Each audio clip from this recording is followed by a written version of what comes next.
আসলে যা দেখতেছি আমরা সেভাবে ঘরে বসে থাকা যায় না। আমাদের যতগুলো চিৎকার শুনি তখন আমাদের প্রত্যেকের কান্না পায়। আমি জানি না কোন বিবেকে গিয়ে পুলিশগুলো এভাবে গুলি করে আমাদের ভাই বোনদের মারছে।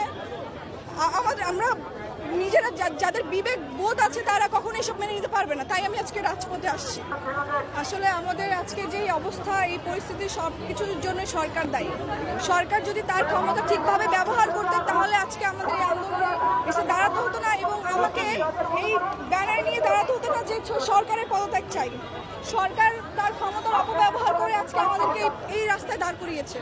তো এই জন্য আমি সরকার পদত্যাগ চাই। আর যত আমাদের ভাই বোনরা মারা গিয়েছে সব কিছু তার নির্দেশেই হয়েছে।